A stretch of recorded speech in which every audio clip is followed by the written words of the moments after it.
오늘 예수님께서 부활하신 이후에 제자들에게 나타나신 사건을 기록하고 있습니다.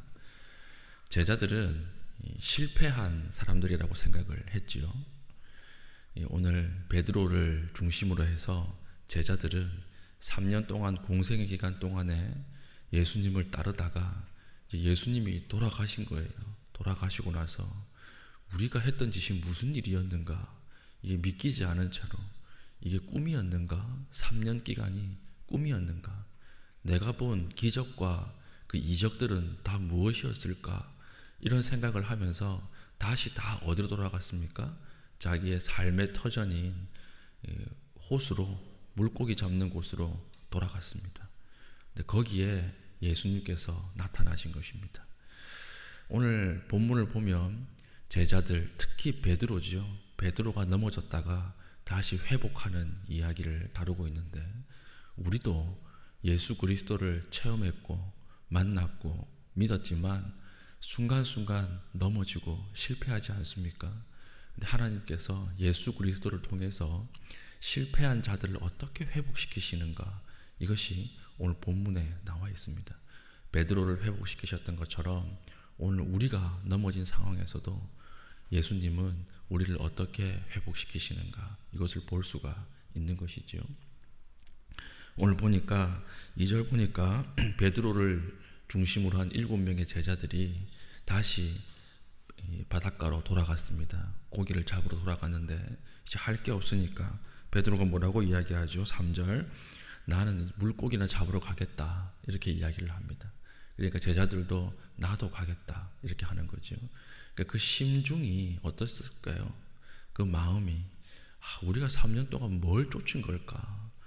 3년 동안 뭘 한 걸까?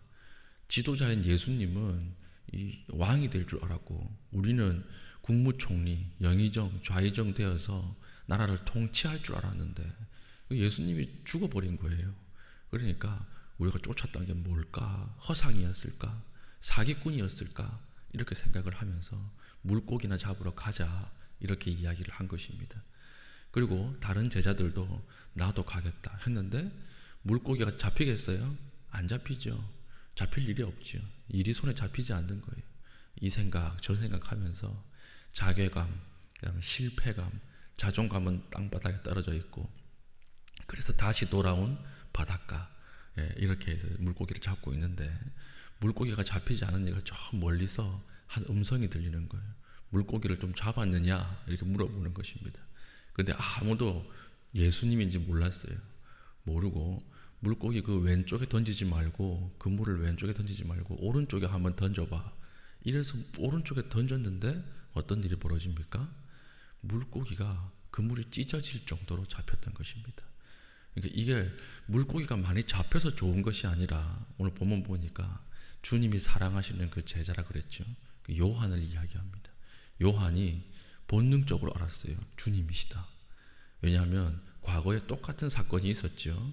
이 사건을 떠올리면서 주님이시다 이랬는데 요한은 크게 말하지 않고 옆에 있던 베드로에게 주님이신가 봐, 이렇게 이야기를 한 거예요. 베드로가 이 이야기를 듣고 과거에 자기 물고기 잡은 그 생각이 났던 거예요. 그래서 어떻게 합니까? 베드로는 다혈질이기 때문에 그 자리에서 뛰어들어서 예수님께 수영을 해서 다가가는 것입니다.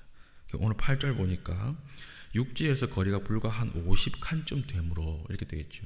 50칸이라고 하는 것은 약 100m입니다. 90m에서 100m. 그러니까 물고기를 잡는데 아주 능했던 베드로는 바닷가 100m를 수영으로 가서 예수님에게 올라갔어요.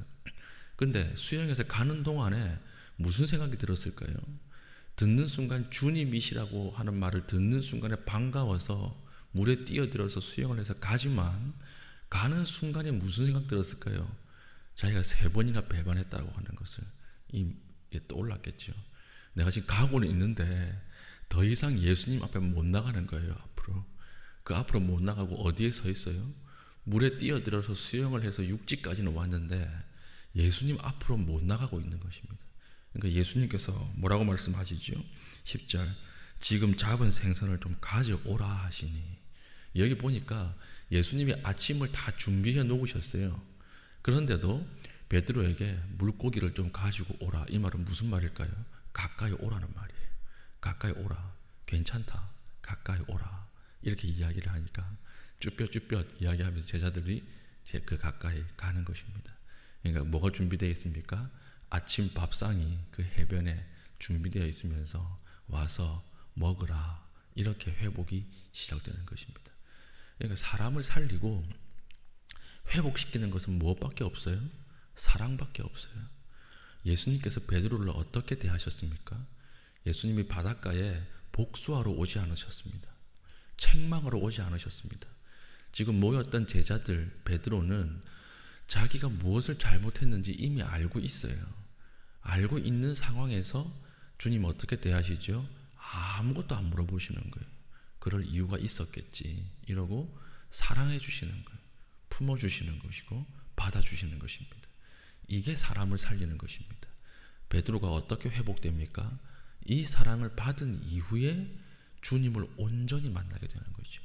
이 사랑을 경험한 이후에 자기도 변화되는 것입니다. 우리는 용서를 하지만 우리의 용서의 대부분은 어떤 용서입니까? 납득할 만한 이유가 있으면 용서하는 거예요. 우리가 용서할 때 나는 용서했어. 괜찮아. 이러면서 나중에 밥 먹으면서 뭐라고 이야기하죠? 근데 그때 왜 그랬어? 이렇게 물어보는 거예요. 그게 뭐예요?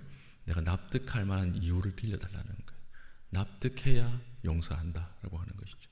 여성들이 잘 이렇게 하죠.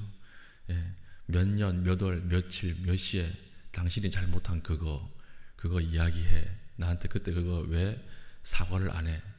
이렇게 이야기를 하는데 남자들 미치는 거죠. 기억도 안 나는데. 예, 그냥 미안한 감정만 남아있지 남자들은 기억이 안 나거든요. 근데 그거 사과하라. 그러면 미치는 거예요. 우리에게 필요한 것은 무엇입니까? 이유를 묻지 않고 같이 먹여주는 것. 이유를 묻지 않고 그냥 품어주는 것. 그게 사람을 바꾸고 하나님의 사랑을 경험하게 만든다라고 하는 것입니다. 만약에 예배를 드리지 않고 놀러 가다가 교통사고가 나가지고 이 갈비뼈가 부러졌다. 그럼 우리 신방 가지 않겠습니까? 그러면 뭐라고 얘기해야 돼요? 아무 얘기도 하면 안 돼요. 누워있는 그 사람도 잘못한 것을 알고 우리도 알잖아요. 그럼 뭐라고 얘기해야 돼요? 그냥 교회에서 은혜 받았던 이야기, 구역에서 재미있었던 이야기, 그 이야기하고 돌아오면 그 사람 스스로가 깨닫는 것입니다. 우리는 권면이라고 생각하면서 다행인 줄 알아. 원래 12대 나가야 되는데 주 하나님이 은혜를 베푸셔서 2대밖에 안 나간 거야. 갈비뼈가. 이렇게 이야기를 하면 권면이 아니에요. 그거는 납득할 만한 사실을 우리가 이야기하는 것입니다. 그러니까 우리가 사람을 변화시키고 주변에 우리 이웃들을 변화시키고 하나님의 사랑을 보여주는 방식이 어떤 방식입니까? 무조건적인 사랑, 근거 없이 먹이는 사랑, 이것이 사람을 변화시킨다는 것입니다. 우리가 이 은혜를 먼저 받았어요. 그렇죠? 우리가 예수님의 이 은혜를 먼저 받았고 우리도 남을 사랑할 때 근거 없이 사랑하는 것, 아무 이유 없이 용서하는 것, 이런 것들이 필요하다라고 하는 것입니다. 예수님께서 오실 때 가죽 장갑 끼고 안 왔어요. 다 때려 부수려고. 그리고 강목 들고 채찍 들고 안 왔습니다. 아침 조반을 준비해 놓고 오셨습니다. 이 사랑이 우리에게도 필요하죠. 우리에게 오늘 이 사랑이 필요한 사람들이 누가 있습니까? 주변 이웃 중에 내가 무조건적으로 받아들여야 되는 사람, 무조건적으로 용서해 줘야 되는 사람, 가까운 사이일수록 이 사랑이 필요합니다. 우리가 근처에 있는 사람일수록 이 사랑으로 대해야 됩니다. 우리가 오늘 베드로에게 주님이 하셨던 이 사랑, 주님이 나에게 베풀어 주셨던 이 사랑을 베풀어야 할 대상은 누구인지 오늘 기억하시고 그를 위해서 기도할 수 있는 믿음의 신실한 주의 백성 되기를 축복합니다. 아멘. 기도하겠습니다. 기도할 때 실패하고 넘어진 자리에서 하나님 저를 일으키셨던 그 사랑을 오늘 우리 이웃들에게도 베풀기를 원합니다. 우리 자녀들에게도 베푸기를 원합니다. 힘주시고 하나님 사랑으로 덧입혀 주시옵소서. 기도하신 이후에 자유롭게 기도하시고 돌아가시겠습니다.